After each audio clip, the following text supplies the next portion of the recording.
Savitri, Book 4, The Book of Birth and Quest, Canto 3, The Call to the Quest, page 372.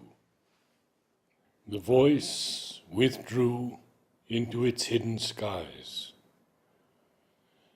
but like a shining answer from the gods, approached through sun-bright spaces, Savitri, advancing amid tall, heaven-pillaring trees. Apparelled in her flickering colored robe, she seemed burning towards the eternal realms, a bright moved torch of incense and of flame, that from the sky-roofed temple soil of earth, a pilgrim hand lifts in an invisible shrine.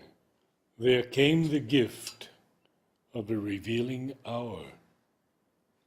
He saw through depths that reinterpret all, limited not now by the dull body's eyes, new found through an arch of clear discovery, this intimation of the world's delight, this wonder of the divine artist's make, carved like a nectar cup for thirsty gods, this breathing scripture of the eternal's joy, this net of sweetness woven of aureate fire.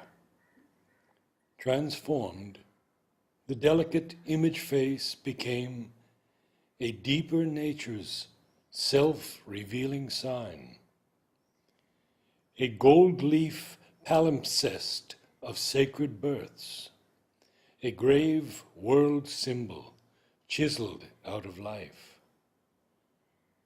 Her brow, a copy of clear, unstained heavens, was meditation's pedestal and defense, the very room and smile of musing space, its brooding line infinity's symbol curve.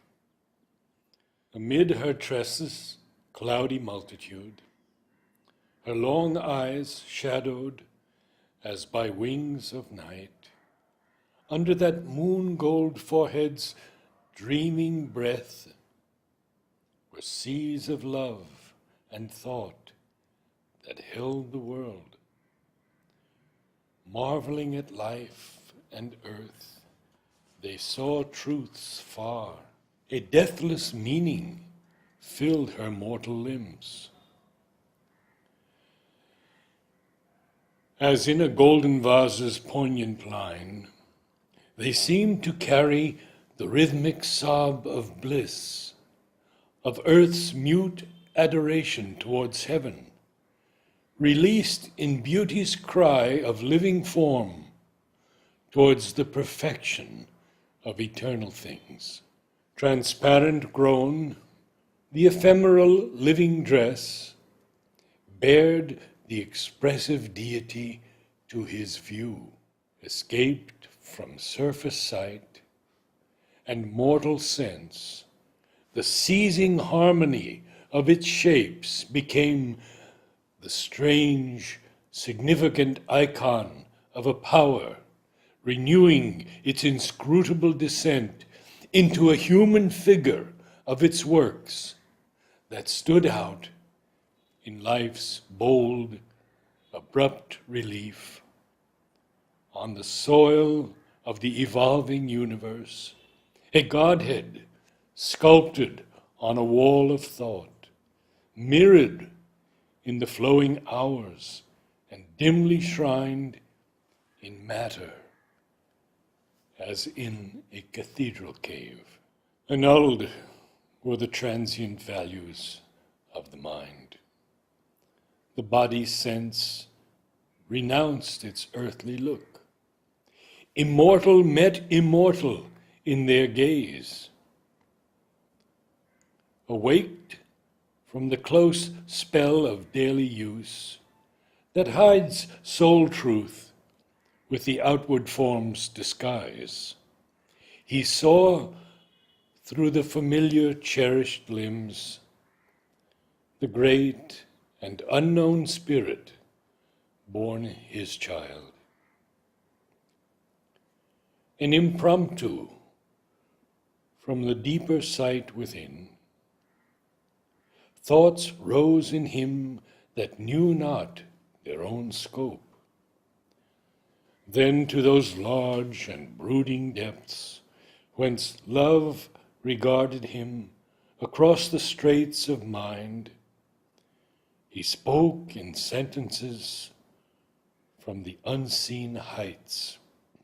For the hidden prompters of our speech sometimes can use the formulas of a moment's mood to weigh unconscious lips with words from fate.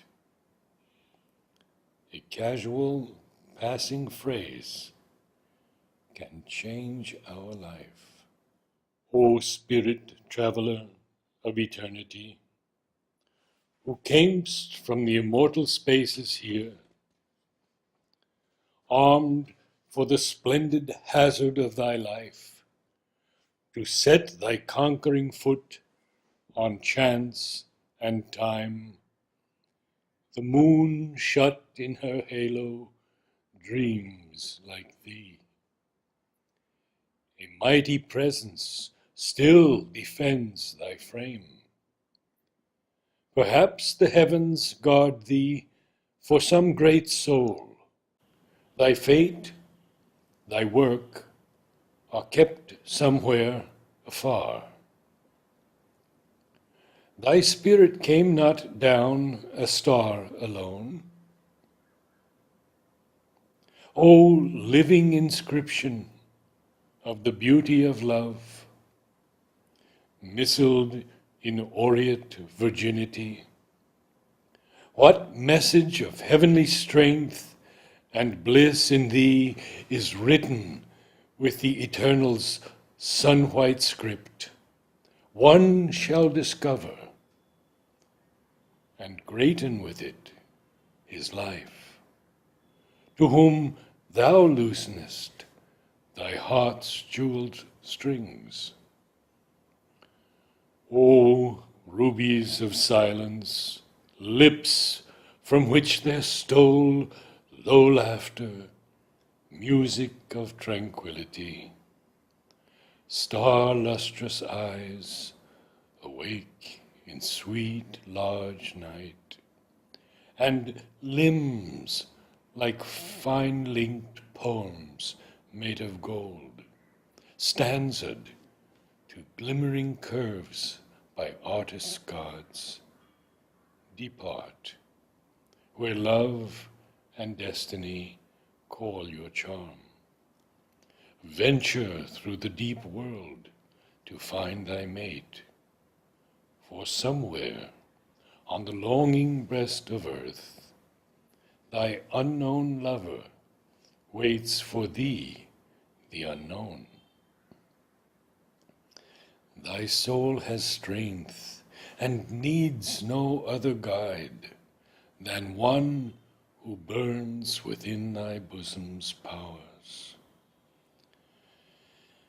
There shall draw near to meet thy approaching steps the second self for whom thy nature asks, he who shall walk until thy body's end, a close-bound traveler, pacing with thy pace, the lyrist of thy soul's most intimate chords, who shall give voice to what in thee is mute.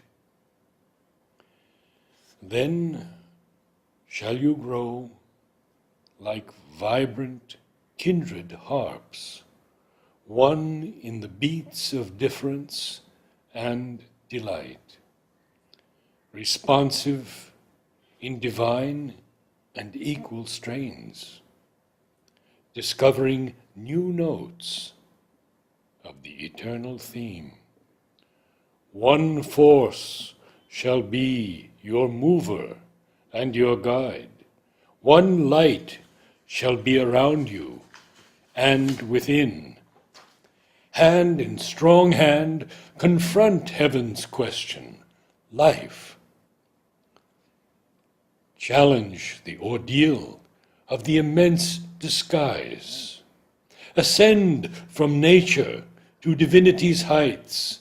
Face the high gods, crowned with felicity. Then meet a greater God, thyself, beyond time. This word was seed of all the thing to be.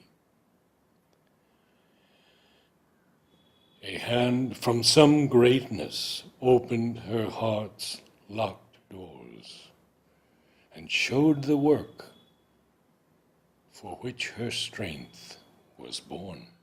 As when the mantra sinks in yoga's ear, its message enters stirring the blind brain and keeps in the dim ignorant cells its sound. The hearer understands a form of words, and musing on the index thought it holds, he strives to read it with the laboring mind, but finds bright hints, not the embodied truth. Then, falling silent in himself to know, he meets the deeper listening of his soul. The word repeats itself in rhythmic strains. Thought, vision, feeling, sense, the body's self are seized unutterably, and he endures an ecstasy and an immortal change. He feels a wideness and becomes a power. All knowledge rushes on him like a sea. Transmuted by the white spiritual ray, he walks in naked heavens of joy and calm, sees the God face, and hears transcendent speech. An equal greatness in her life was sown. Accustomed scenes were now an ended play. Moving in muse amid familiar powers, touched by new magnitudes and fiery signs, she turned to vastnesses not yet her own. Allured, her heart throbbed to unknown sweetnesses. The secrets of an unseen world were close. The morn went up into a smiling sky. Cast from its sapphire pinnacle of trance, day sank into the burning gold of eve. The moon floated, a luminous waif through heaven, and sank below the oblivious edge of dream. Night lit the watchfires of eternity. Then all went back into mind's secret caves. A darkness, stooping on the heaven bird's wings, sealed in her senses from external sight, and opened the stupendous depths of sleep. When the pale dawn slipped through night's shadowy guard, vainly the newborn light desired her face. The palace woke to its own emptiness. The sovereign of its daily joys was far. Her moonbeam feet tinged not the lucent floors. The beauty and divinity were gone. Delight had fled to search the spacious world. End of Canto 3.